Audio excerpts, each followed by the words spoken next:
At the base of Clawtooth Mountain lived a family of farmers.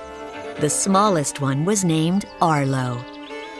From the moment he was born, Arlo was scared. Papa even had to coax him out of his egg. Come on out. Arlo worked on the farm with his brother and sister. As his siblings grew older, they earned the right to make their marks on the family silo. But Arlo's fear held him back, and he struggled to find his place. Even simple chores terrified him.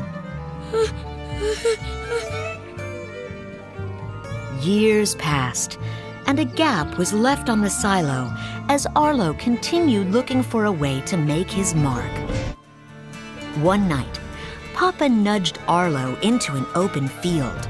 Okay, now take a walk out there. As Arlo nervously stood in the darkness, a bug landed on his nose. Papa, Papa. Papa gently blew on the bug, and it lit up. It was a firefly. Sometimes you gotta get through your fear to see the beauty on the other side. Papa brushed his tail through the tall grass. A swarm of fireflies rose up, flickering their lights. Arlo was delighted. Wow. Arlo and Papa ran through the grass, leaving a glowing trail in their wake. The two watched together as fireflies rose into the air, making beautiful arcs of dancing light that twinkled against the sky. The next day, Papa frowned at a pile of corn scattered around the silo. Something was getting into their harvest. I've had it up to my snout. He gave Arlo an important job. You are gonna catch that critter. This was Arlo's chance to make his mark. Papa and Arlo built a trap, and then Papa left an eager Arlo to protect the silo.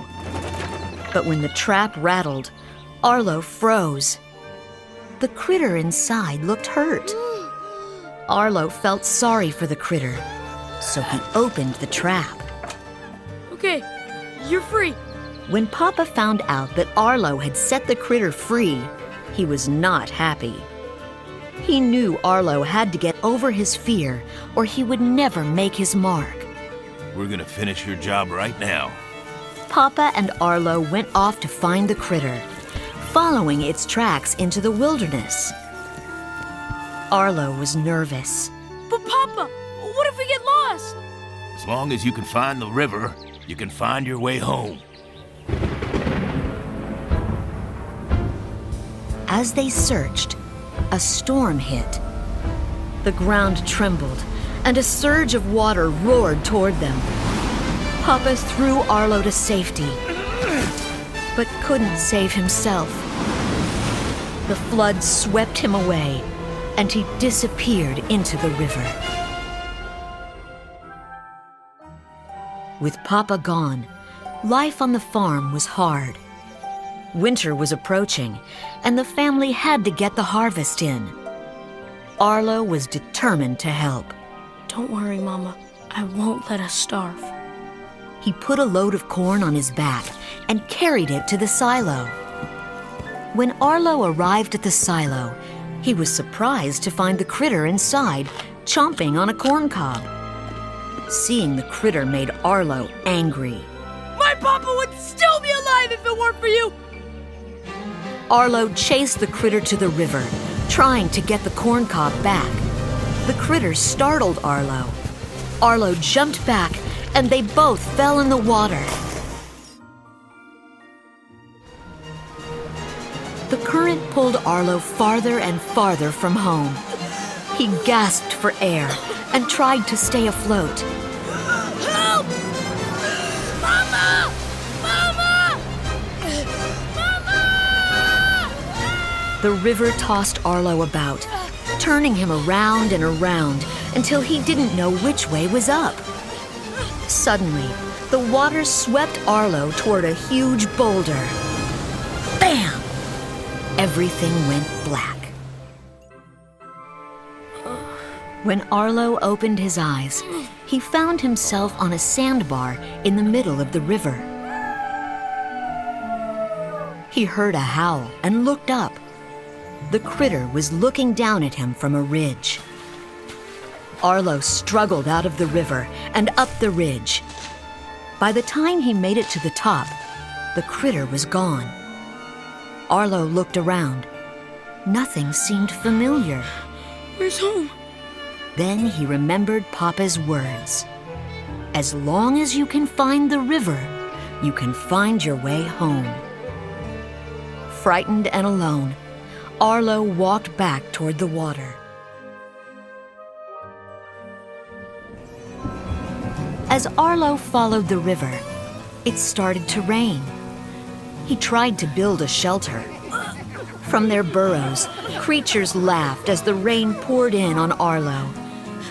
Arlo was shivering in his shelter when the critter appeared, carrying a stunned lizard in its mouth.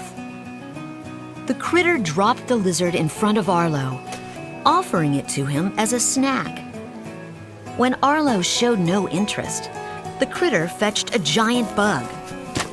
Arlo was disgusted. Next, the critter brought Arlo some berries. Arlo devoured them and tried to get the critter to find more. Arlo followed the critter as it sniffed out a berry tree. Suddenly, the critter started to growl. There was a snake in the tree. The critter protected Arlo and chased the snake away.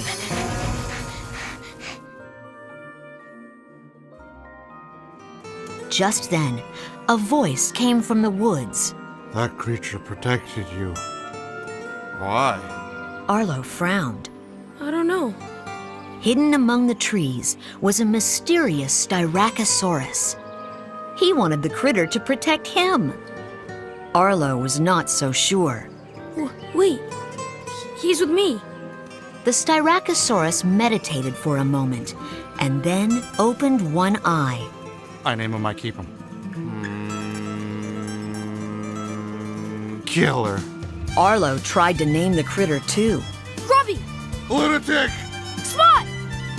The critter looked up at that, so Arlo said the name again.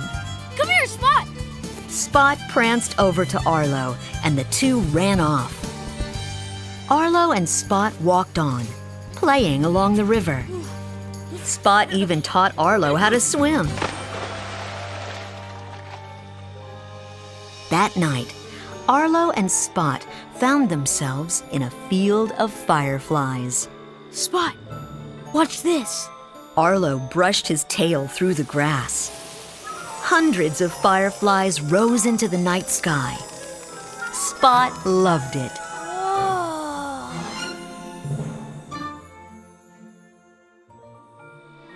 Watching the fireflies made Arlo think of Papa. I miss my family. Spot looked confused.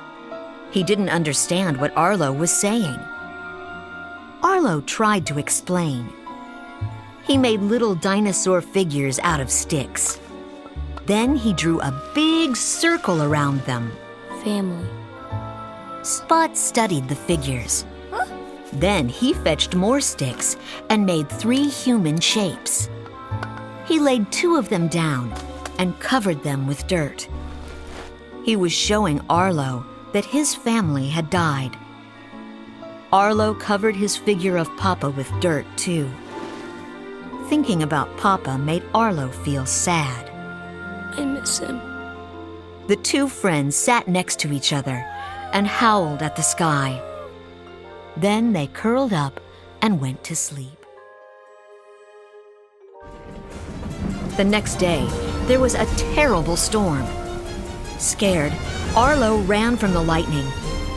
It reminded him of the storm in which he'd lost Papa. When the rain cleared, Arlo and Spot realized they had lost sight of the river.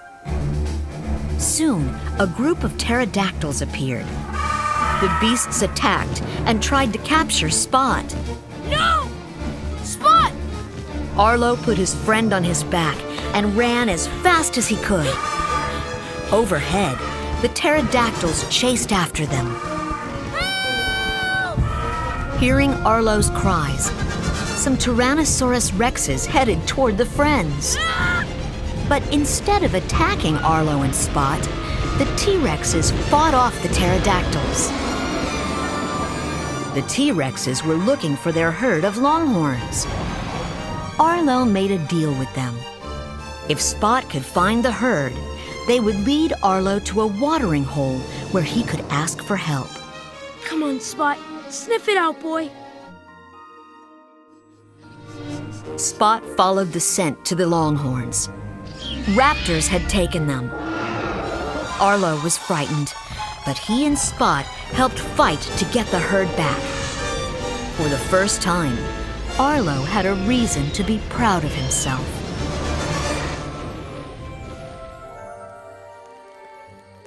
That night, the T-Rexes shared stories around a campfire. Arlo couldn't believe how brave they were. I'm done being scared. The biggest T-Rex looked at Arlo. Who said I'm not scared? But you took on a croc. And I was scared doing it. Listen, kid, you can't get rid of fear, but you can get through it. You can find out what you're made of. Arlo had never thought of fear that way. Suddenly, a snowflake drifted by Arlo's nose. The first snow. Winter had arrived. Arlo knew he had to hurry home. The next day, Arlo helped the T-Rexes drive their herd. When the longhorns started to drift away, Arlo roared at them. As he used his tail to help keep the animals in line, he saw something familiar in the distance. There it is. Clawtooth Mountain! There's home! Arlo and Spot said goodbye to the T-Rexes and headed toward the mountain. The two ran all day, chasing birds and jumping over boulders along the way. As the sun began to sink, the two climbed high above the clouds and watched the sunset together. Wow. At last, the friends reached the base of Clawtooth Mountain. They howled with excitement. Someone howled back. In the distance, Arlo saw a human figure. Spot was curious, but Arlo scooped him up. We need to get home. That evening, another storm hit. High above, pterodactyls circled. They dove down and grabbed Spot. Arlo tried to get him, but he tripped and fell into a tangle of brambles. Help me! As Arlo struggled to break free, a rock tumbled down the cliff and hit him on the head.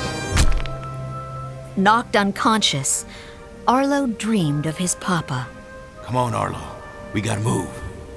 But Arlo knew he couldn't leave Spot behind.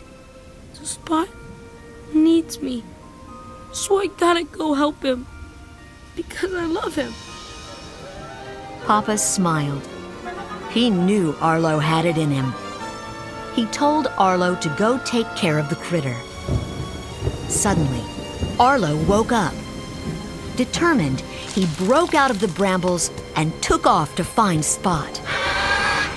The pterodactyls had Spot trapped inside a dead tree by the river. Arlo used all his strength to scare away the pterodactyls. As a flash flood crashed towards Spot, Arlo jumped in front of him. A wall of water hid the friends.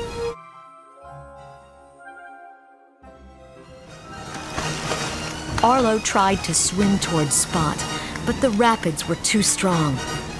Arlo couldn't reach him. Worse, the friends were being pulled toward a giant waterfall. Arlo grabbed Spot just as the water pushed them over the falls. The two rose to the surface. Arlo looked at Spot, unsure if his friend was okay. Spot wearily opened his eyes. Arlo had saved his life.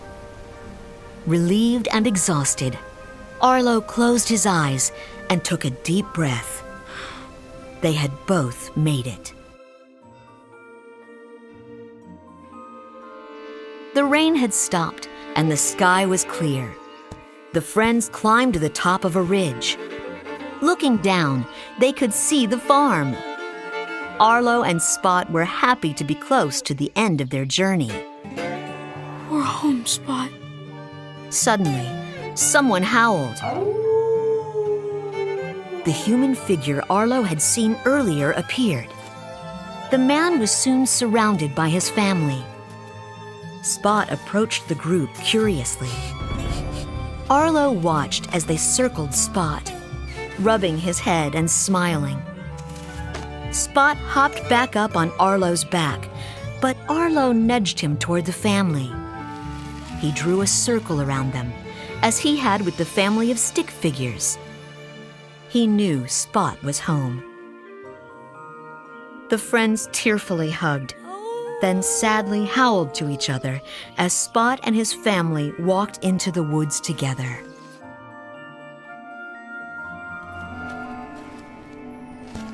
Alone again, Arlo walked through the Clawtooth Mountain Pass to his family's farm. Mama looked up from her work in the field and saw him approaching. Arlo! She ran to him and hugged him tightly. With tears of joy, the family embraced Arlo, happy to have him home. Later, Arlo stood next to their silo. As his family watched, he proudly placed his mark right next to Papa's.